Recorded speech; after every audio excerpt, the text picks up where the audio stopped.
할렐루야! 만왕의 왕 되신 우리 하나님을 높여 찬양합니다.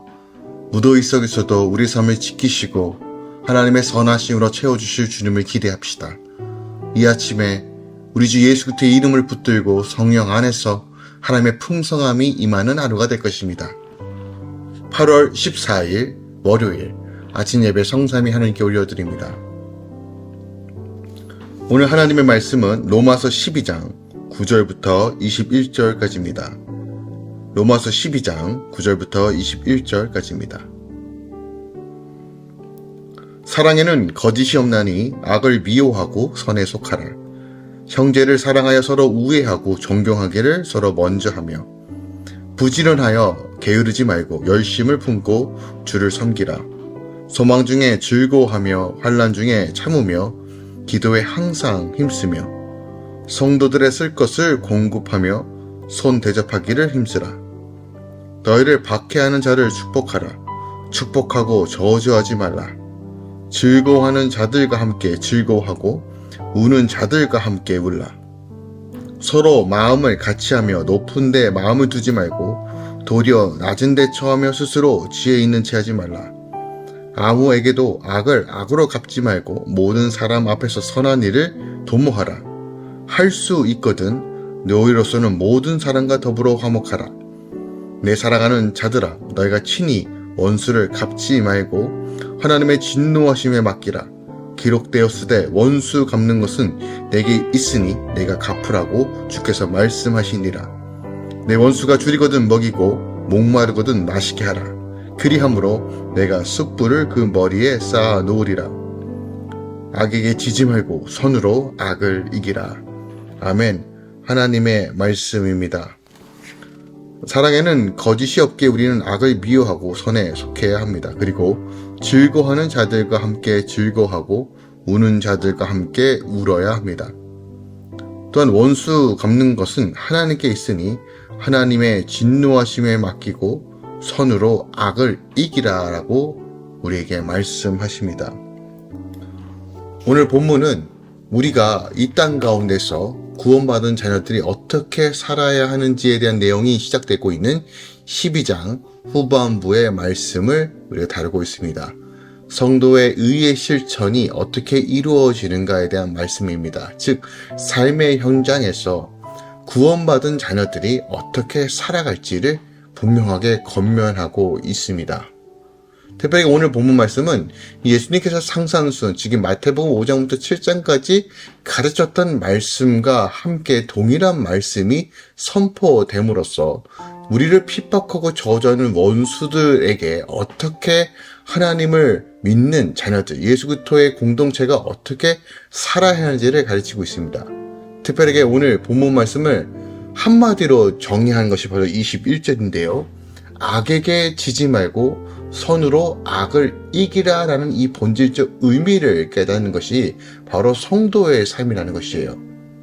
또한 성도의 삶 가운데 다른 사람과 기쁨과 슬픔을 함께 나누며 마음을 합하며 나아가는 것, 즉 하나님을 사랑하는 삶과 더불어 이웃을 사랑하는 삶의 본질적 그 삶의 방향성과 모양과 형태가 무엇인지를 우리에게 분명하게 말하고 있다는 것입니다.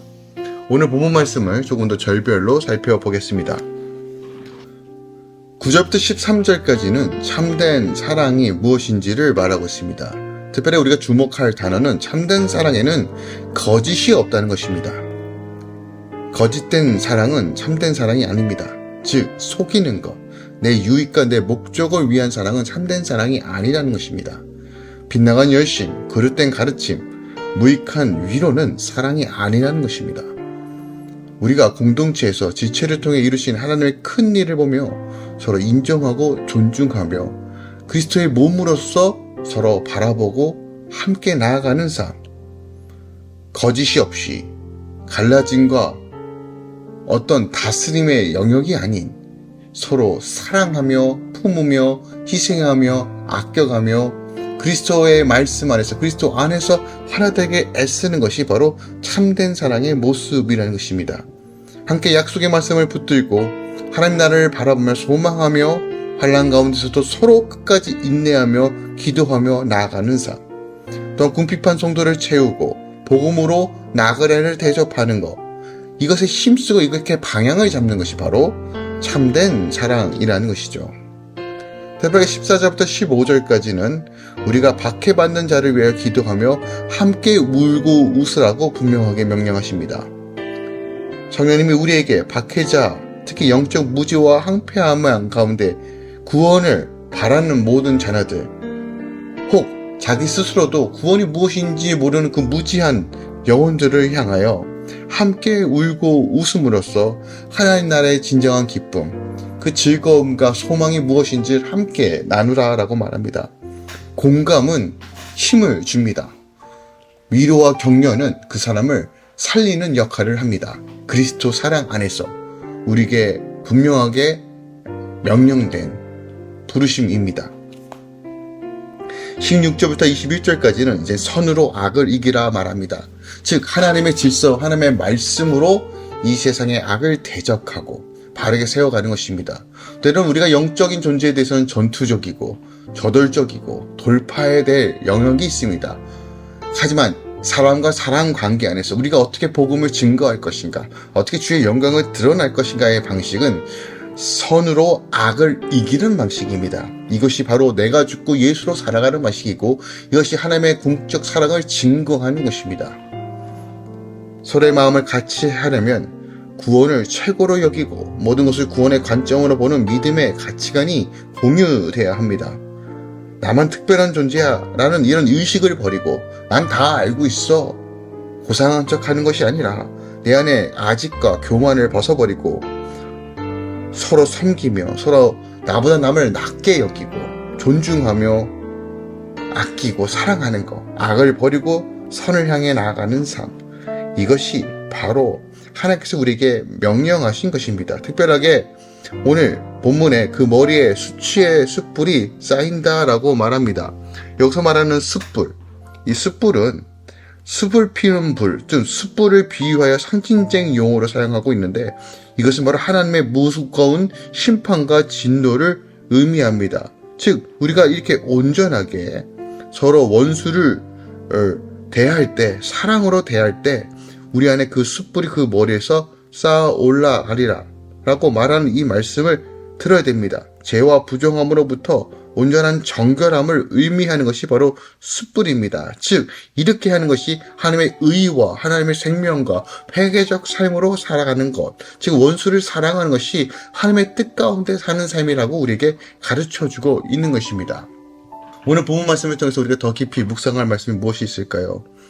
14절 말씀을 더 깊이 묵상하기 원합니다. 그리고 17절 말씀도 다시 한번 묵상하기 원합니다. 즉 우리가 원수까지도 사랑해야 될 이유가 무엇인지를 다시 한번 살펴보기 원합니다.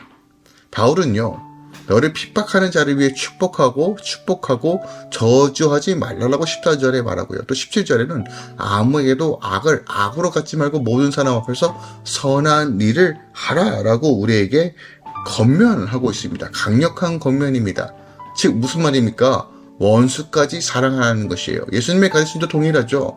마태복음 5장 43절에서 48절에 이웃의 사랑의 권면, 또한 우리의 원수들까지도 기도하라고 명령하시는 이 본문의 본질을 오늘 로마서가 분명하게 다시 한번 동일한 말씀을 선포하고 있는 거예요. 근데 실질적으로 원수를 사랑하는 것이 쉽습니까? 아니요, 결탄코 쉽지 않습니다. 우리의 본성은요, 내가 상처받고 싶지 않고 내가 굳이 그렇게 해야 되는가 하는 수많은 육적인 요소와 또한 나 중심적인 생각이 내 삶의 모든 것을 결정하고 또 행동할 수밖에 없는 죄성을 가지고 있습니다. 그래서 이 말씀을 알고 있음에도 불구하고 이 겉면을 지키는 것이 결코 쉽지 않습니다. 그럼에도 불구하고 우리가 말씀을 붙잡는 삶, 선으로 악을 이기는 방식은 그 말씀 앞에 내가 굴복하는 것입니다. 내가 그렇게 방향성을 잡는 것입니다. 이 말씀을 지키는 것이 결코 쉽지 않습니다. 그런데 우리가 기억합시다. 하나님의 말씀에 내 삶을 굴복하는 것이 복입니다. 그럼에도 불구하고 우리가 생각해야 될 것은, 그렇다면 이 말씀을 지켜 행하는 것의 유익이 무엇이냐는 거예요. 물론 본질적으로 우리가 하나님의 말씀을 지켜 행하는 것이 즐거움이고 감사와 감격과 사랑에 의해서 하나님을 사랑하게 우리가 지켜 행하는 행동으로 나아가지만 그럼에도 불구하고 유익이 무엇인지를 아는 것은 우리가 말씀을 지켜 행하는 큰 힘을 줍니다. 먼저 유익은요, 내 안에 하나님의 은혜, 그 감격을 보존할 수 있게 한다는 거예요. 우리가 만약 우리의 격한 감정대로 참지 못하고 원수 갚는 일에 내 모든 에너지를 쏟게 되면요, 과연 우리가 그 매임에서 결코 자유로울 수 있을까요? 아니요. 그 감정에 감정을 만들고 상처와 아픔을 만들고 순간적으로는 통쾌할 수 있겠지만 결국 그것이 꼬리에 꼬리를 물고 우리의 매임으로 작용한다는 것이에요. 결국 내가 내 안에 역사하는 하나님의 은혜가 상실되어지고 파쇄되어지고 마음은 황폐해질 수밖에 없다는 거예요. 이것이 사단의 전략인 것을 우리가 기억하기 바랍니다. 무릇 지킬 만한 것보다 마음을 지키는 것이 생명의 근원, 이 생명의 근원인 마음을 지키는 것이 너무너무 중요합니다.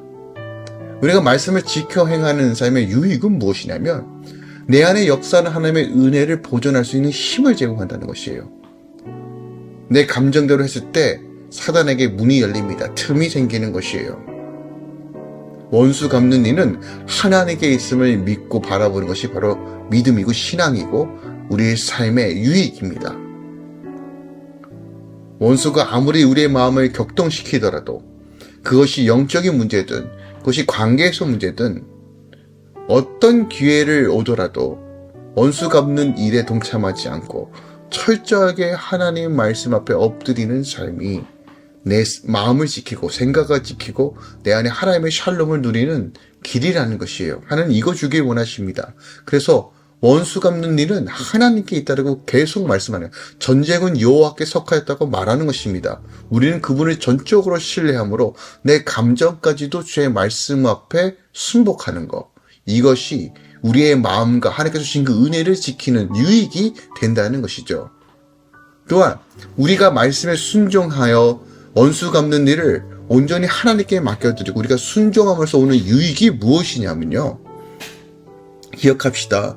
원수와 맺는 그 사슬의 고리들이 이 보복의 고리들을 끊을 수 있는 힘이 바로 여기에 있다는 것이에요. 우리가 어떤 사람에 대해서 원수를 맺고 감정이 상하고 어떤 것들에 대해서 매임이 작용하다 보면 그 영향을 내가 받게 됩니다. 그 원수의 분냄과 그 원수의 어떤 그 악함이 결국 영적으로 내 안에 매임이 된다는 것이에요. 결코 이것은 유익하지 않습니다.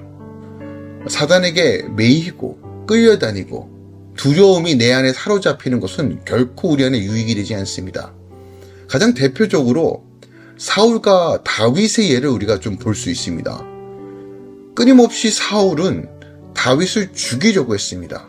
하지만 다윗은 원수 갚음을 스스로 하지 않고 기름 부으신 자를 죽일 수 없다라고 분명히 믿고 온전하게 하나님께 맡겨드립니다. 자, 사울의 마음이 평안이 왔습니까? 다윗의 마음이 평안이 왔습니까? 기억합시다. 우리가 그리스도인으로 살아가는 방식은 너무 명확합니다. 내가 상처받았고 내가 원수 갚기 원하고 내가 대응하기 원하고 내 억울함을 풀기 위해서 내 분냄을 드러내고 또한 사용하고 압박하고 터뜨리는 순간 그 사람의 상처와 아픔이 내 삶과 매임으로 작용한다는 것이에요. 그러므로 우리는 이 모든 것들을 말씀 가운데 순복하고 하나님께서는 그 말씀을 순복함으로써 우리에게 샬롬을 주시기 원하고 하나님의 복음의 능력으로 살기 원하신다는 그 마음을 이해함으로써 다시 한번 주님께 온전히 맡겨드리고 말씀에 순종함으로 사랑하며 나아가는 것이 바로 우리 안에 큰 유익이 된다는 것입니다. 더 나아가 오늘 20절 말씀을 보니까 내 원수가 줄이거든 먹이고 목마르고 마시움을 그리하는 자에게 먹이라고 말하고 있습니다. 그러면 숯불을 그 머리에 쌓아 놓으리라고 말합니다. 여기서 숯불에 대한 해석에 다양한 견해가 있지만 보편적으로 상대방에 대한 지극한 호의를 베푸는 것을 상징하는 표현으로서도 우리가 복음주의적으로 해석할 수 있다는 거예요. 그러니까 불신을 대단히 중요하게 생각하던 고대 근동에서 불씨를 꺼트리는 자에게 불씨를 빌려주는 것은 큰 친절이며 친근한 이웃에게만 할 수 있는 일이었다는 것이에요. 그러니까 비록 자신에게 해를 가는 원수를 할지라도 줄이고 목마를 때 먹이고 마시게 하는 일, 친절을 베푸는 이는 결국 그 원수마저도 나의 사람으로, 친구로 삼을 수 있는 기회가 열린다는 것이에요. 여러분, 하나님의 전적인 복음의 능력은 원수까지도 사랑하여 그 원수가 하나님의 사람으로 바뀌는 그 놀라운 역사들을 우리 삶 가운데 풀어내는 것입니다. 이것이 바로 사랑의 힘이고 복음의 능력입니다. 저는 개인적으로 사도행전을 묵상했을 때 스데반 집사가 순교했던 그 순간 스데반의 믿음의 고백을 가장 가까이서 들었던 것은 바로 바울이었습니다. 당시 사울이었죠. 그리고 결국 사울의 그 마지막 모습을 통해서 바울이 주님께로 인도함을 받는 결정적 계기가 되었다는 것을 사도행전은 분명히 증거합니다. 그 마지막까지 주님을 향해 선포하며 사울을 향해 중보기도했던 그 스데반의 기도가 결국 그 사랑이 바울을 만들었다는 이 놀라운 비밀을 우리는 분명히 보아야 합니다. 원수 맺는 것, 원수를 갚는 것은 우리의 일이 아닙니다. 우리는 사랑만 하면 됩니다. 쉽지 않습니다. 쉽지 않아요. 그럼에도 불구하고 우리가 말씀에 순종할 때 우리 안에 모든 보복의 고리들이 끊어지고 또한 악의 모든 통로들이 끊어지고 하나님의 풍성한 역사들이 우리 삶 가운데 이루어질 것입니다. 이 놀라운 비밀들이 오늘 우리 삶 가운데 온전히 이루어지길 예수 그리스도로 축복하고 축원드립니다. 기도하겠습니다. 사랑하는 주님 감사드립니다. 우리가 참된 사랑을 행하는 자가 되기 원합니다. 말씀에 순종함으로 주의 나라를 세워가는 자가 되기 원합니다. 모든 악의 꼬리들이 끊기고 원수 맺음의 그 모든 불신과 저주가 끊기고 하나님의 평안과 안식으로만 충만케 채워지길 소망합니다. 주여, 할렐루야 교회 모든 성도들이 사랑함으로써 예수 그리스도의 이름 안에서 그 능력 안에서 사랑함으로써 하나님의 나라를 경험하고 누리게 하소서. 우리 안에 사랑할 수 있는 힘을 주시옵소서. 보복이 아니라 용서할 수 있는 힘을 주시옵소서. 그래서 우리 가정과 사업의 일터 영역에서 오직 하나님만 드러내는 자로 사용하여 주시옵소서. 이제는 우리 주 예수 그리스도의 은혜와 우리 하나님 아버지의 놀랍고 지극하신 사랑과 성령 하나님의 내리 교통 충만 역사하심이 이제부터 영원까지 함께 계시길 축원하노라. 아멘.